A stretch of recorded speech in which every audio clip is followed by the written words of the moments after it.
The tariffs for these countries, the competitor countries that he announced, were more than what he announced for India. And what we have been saying is that if India works on its competitiveness parameters and competitiveness ecosystem, then it will give India an opportunity to integrate into global value chains, which it has not been able to.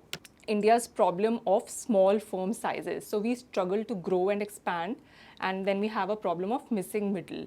There's a lot of pricing powers in the hands of few firms in the industry, which leads to high input prices and obviously drives, it has adverse implications for the competitiveness.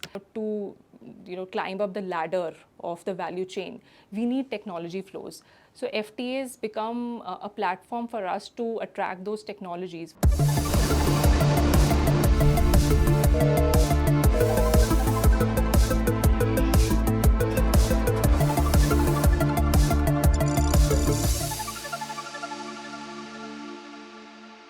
Hello and welcome to another edition of Capital Calculus. I am your host Anil Padmanabhan. The worst kept secret about Indian industry is the lack of its global competitiveness.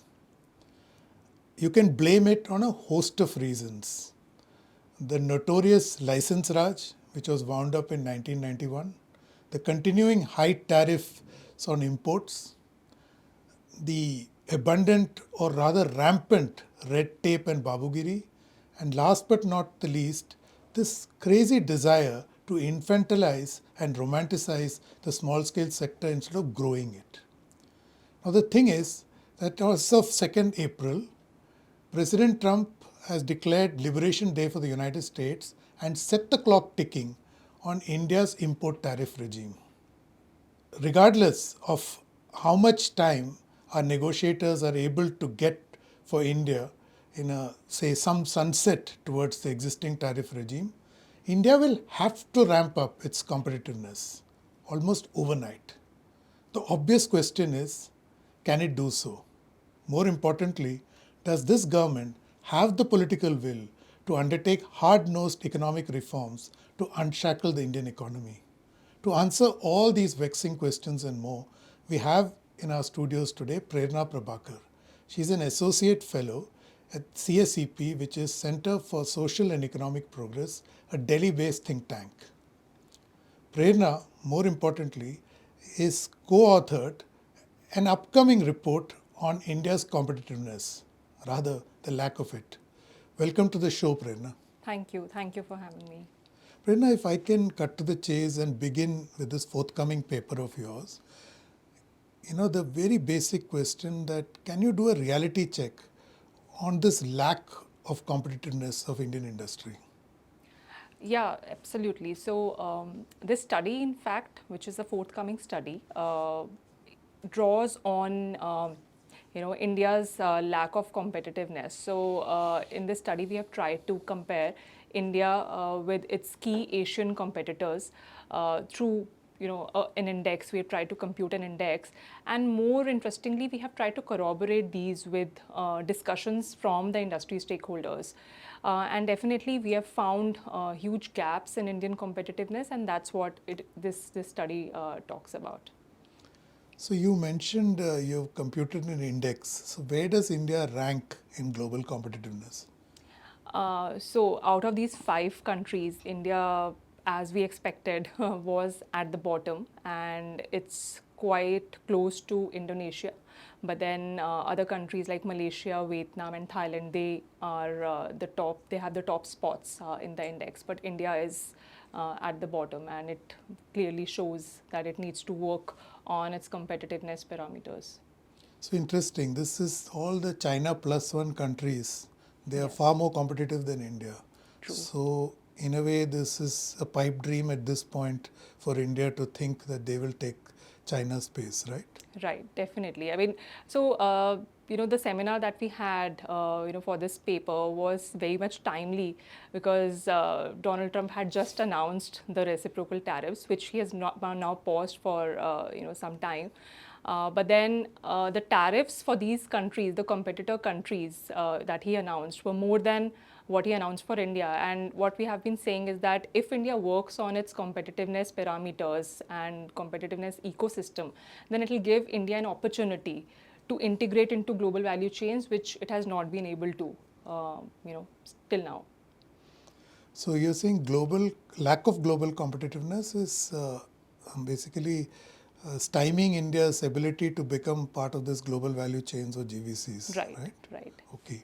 So very obvious question, why does Indian competitiveness struggle? It's now going to be 8 decades. Right, right. So I'll again refer to this study. While there were 36 parameters that we focused on for assessing competitiveness for India and its key trading partners or key competitors.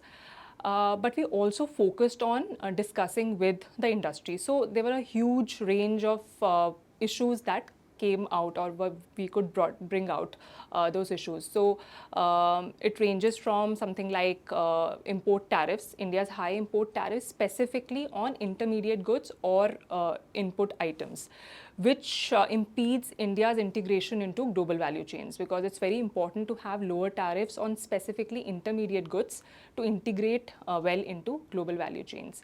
Then second is a lack of R&D, research and development initiatives and innovation. Third, I would say is India's problem of small firm sizes. So we struggle to grow and expand, and then we have a problem of missing middle. Fourth important one is a large degree of firm concentration in the Indian industry that we see. So there's a lot of pricing powers in the hands of few firms in the industry, which leads to high input prices and obviously drives, it has adverse implications for the competitiveness. Then regulatory hurdles that everyone knows about, administrative delays, clearances. And lastly, I would say India's approach till now towards negotiating free trade agreements. So these are some of the factors that I would want to talk about that have come out from this study. So Prerna, you mentioned the missing middle. So what India has done is, one, you have allowed the big guys to become extremely big, but you have kind of made a bonsai out of the small scale sector, not allowed them to grow. Right. Can you explain how these two extremes have emerged? Then we'll come to the absence of the middle. Right. So I'll start with the small ones.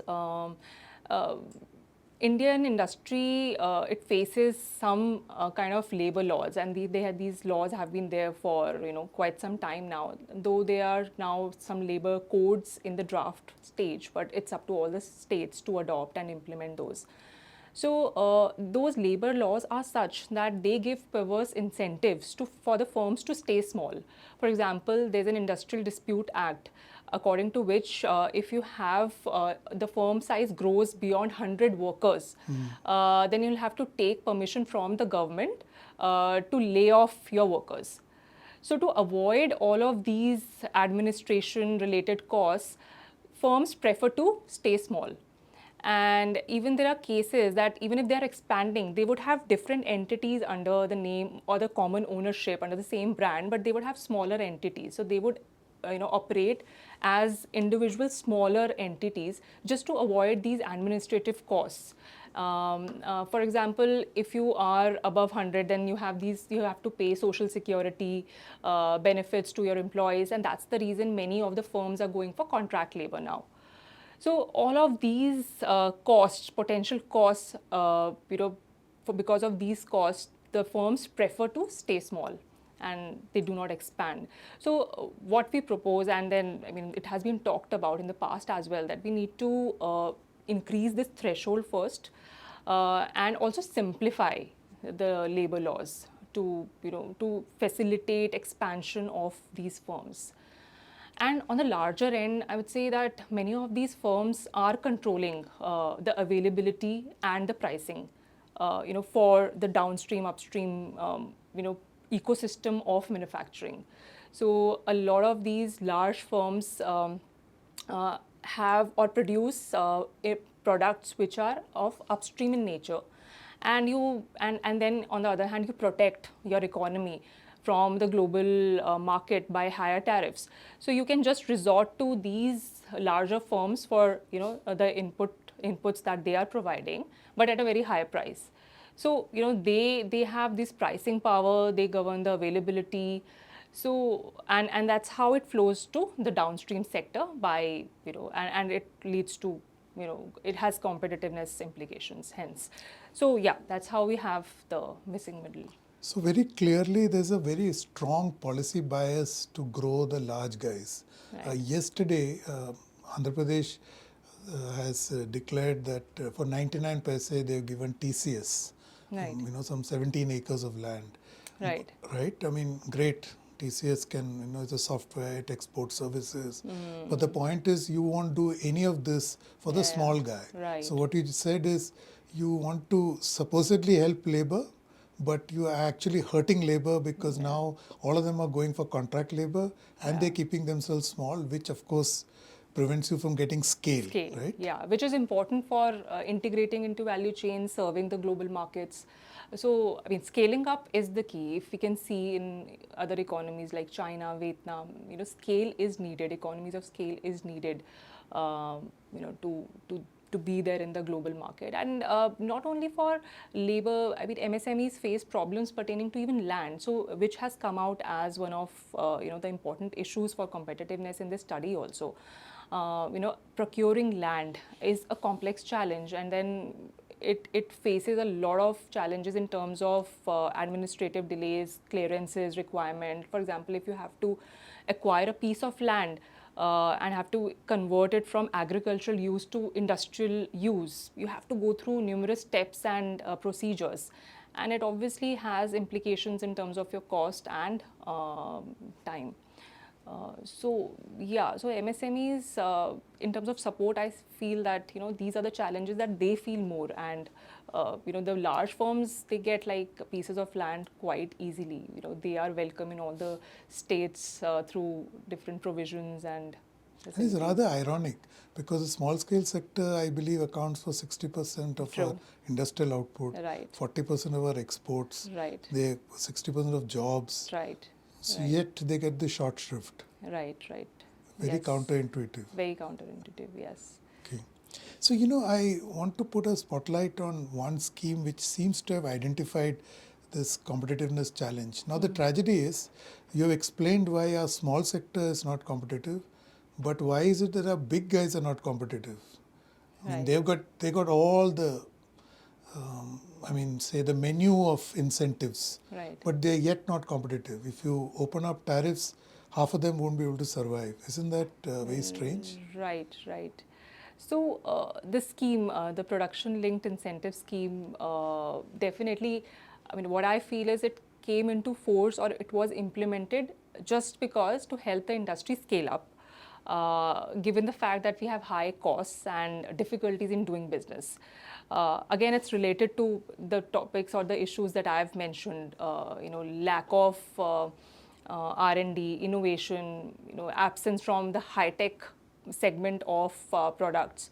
So to help the industry, progress to that kind of manufacturing, this scheme came up to incentivize them to scale. But again, the problem that I've seen is that it's been there since 2020. It covers around 14 sectors. And there have been some success stories like the smartphones. So we have seen that smartphone, the exports share of smartphones from India, it has increased, and foreign companies like Apple through Foxconn, they have come into India. So there have been some success stories, but I would not say that it has been a comprehensive success. To this end, I can talk about like 3 points. One is, I've visited some of these factories, smartphone factories. These PLI beneficiary firms, they are mainly into assembly. So we are still into that assembly stage. So we import goods from China, input items from China, and then we are broadly in the assembly stage. So we do not produce or are into manufacturing from the very scratch. So that is one thing. So these beneficiary firms are mainly and broadly into the assembly part of manufacturing. That is one. Second, I feel that high import tariffs on final, but broadly on intermediate goods, while we have reduced for the champion sectors like mobile phones. But then still we have high intermediate import tariffs for many of the other sectors.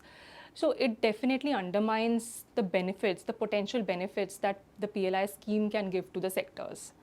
So that's the second thing about PLI. And third, what I've seen is that, and after my discussion with the industry also, what I've seen is that there are many sectors where there are no takers for PLI still. For example, to give a few examples, one is textiles, another one is white goods. Now, what the problem is that a sector like textile, it operates on very thin margin.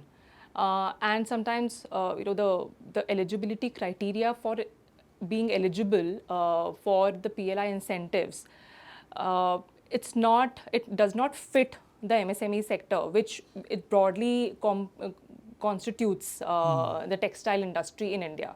So MSME sector is too small for the kind of requirements that the PLI has put out. So it's not consistent with the kind of players you have in the sector and kind of eligibility that you require for a sector to be able to take benefit from the scheme. So yeah, these are some of the problems with the PLI scheme. But more than that, it gives us some time to work on our competitiveness factors, because it's just not that government would give you incentives and you can just start exporting, but then you have to work on those fundamental problems of why are we not doing much of R&D. So while government has been giving them incentives to do more R&D, to innovate, but then there's not much competition within the domestic industry, or you are not allowing competition from the global market, for the firms to take up more innovating technologies, or innovate through more R&D. So that is where that's the reason we are still stuck at low value added items rather than high value added items, which countries like China and Vietnam are now focusing on. See, Prerna, you flagged two constraints. One is skill, and which is exactly why you're moving into assembly. You're operating at the assembly level. So, it's a famous Charlie Chaplin assembly line scenario.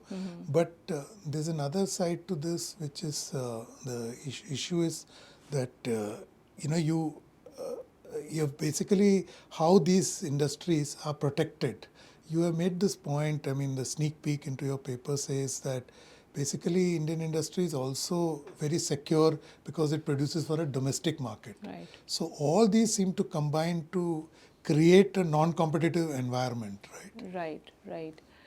Yes, so that is what we have observed, like strangely that Indian industry, specifically some sectors, that they say that domestic economy is big enough, for us to, so it's good enough for us to provide our, products. But like what we feel is that if you have to scale, if you have to integrate into global value chains, you have to look at the global economy as a market. So for example, one example of mobile phones, smartphones, soon even the domestic economy would saturate, for you to produce for. And eventually you'll have to go to the global markets that the smartphone segment and exporters or producers are doing. So that's how our exports have gone up, obviously with the help of the PLI scheme and the incentives. But then after a point, the demand from the domestic market would saturate, and you'll have to produce for the global economy. But which is not the case, sadly, in the Indian industry. And again, I'll take one example of the textile and apparel sector. So at one point in time, like a few years back, like a decade back, we were one of the top. So textile and apparel used to be in our top exported items category. But now if we see, it's not there anymore, because the space that was vacated by China now has been taken up by countries like Bangladesh, Vietnam. And we are still stuck at cotton-based items or products that we are producing and exporting. So we say that we have our strength in cotton. But on the other hand, the global economy has moved to synthetics. So it's called the man-made fiber-based apparels. So US is the key importer, major importer of synthetic garments, and it imports all of that from Vietnam and Bangladesh and from China. But we are not aligned, but because we are focusing on the domestic market, so we are not aligned with what the world is demanding.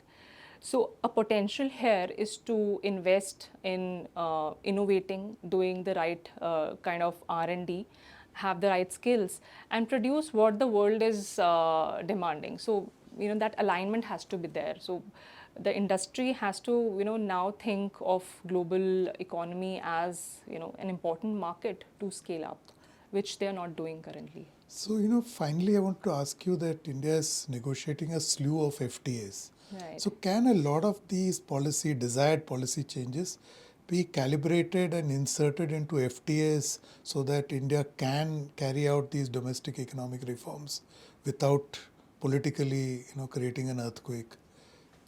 Yes, definitely. So, in these uncertain times anyway, when the multilateral system is shaking, so bilaterals is the way to go.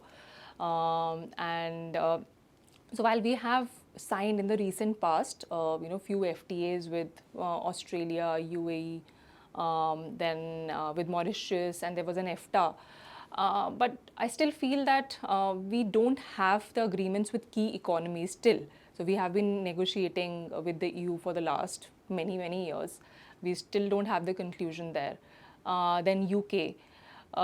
So and also we dropped out of RSEP, like RCEP and CP, so CPTPP is another potential grouping. So even if we are threatened by the presence of China in RCEP, we should be applying for CPTPP, which doesn't have China, but then it has other key economies like Japan, Australia, Canada, and New Zealand. So it's a wonderful platform to negotiate and to open up the market for these key economies. And I mean, these FTAs nowadays are deeper FTAs. These are not based on tariffs only. So it gives a platform for India to negotiate on many items like investment, so more technology flow, for example. So we know that to climb up the ladder of the value chain, we need technology flows. So FTAs become a platform for us to attract those technologies. For, let's say, if we are negotiating a framework with the US now, so we can have these as provisions, like negotiating on basis of technologies, then services, trade, and also what I feel, and I have worked on it a lot, is the non-tariff issues. So you have, for example, the EU coming up with a lot of regulations which are of non-tariff in nature. So these are like certification, labeling requirements, which can likely impact our textile exports, for example, and many other exports, export sectors from India. So why don't we use these agreements to negotiate on non-tariff measures? And even now India is implementing, it has implemented a slew of quality control orders, which it says it has implemented to ensure quality, especially for the MSMEs. But then for a lot of importers or exporters, these are going to be a restrictive measure because of the compliance measures that are required. So it disrupts the supply chain for even the domestic economy within India. So and a lot of countries, our trading partners, they have raised it in the WTO, while the WTO's ability to deal with all of these things is still questionable, but then they have been raising it to the WTO that it's restricting our export flows to the India, or it's creating a kind of a protection. So in that way, FTAs and these bilaterals become very important to negotiate on all these items, which are deeper than conventional FTAs on just tariffs. Unfortunately, we're out of time. We'll stop at that. So, if we look back at this rather brief, unfortunately brief conversation, but I'd love to continue it, it's very clear that India has a bigger challenge than mere tariffs. Tariffs is just one part of a trade agreement. Competitiveness is the key to it. And for some reason, for 8 decades, India has failed to raise the bar on competitiveness. Now, India can no longer kick the can down the road. simply because President Trump is now in the arena. The good news is, as Prerna pointed out, one, India knows what it has to do, particularly deal with the small scale sector.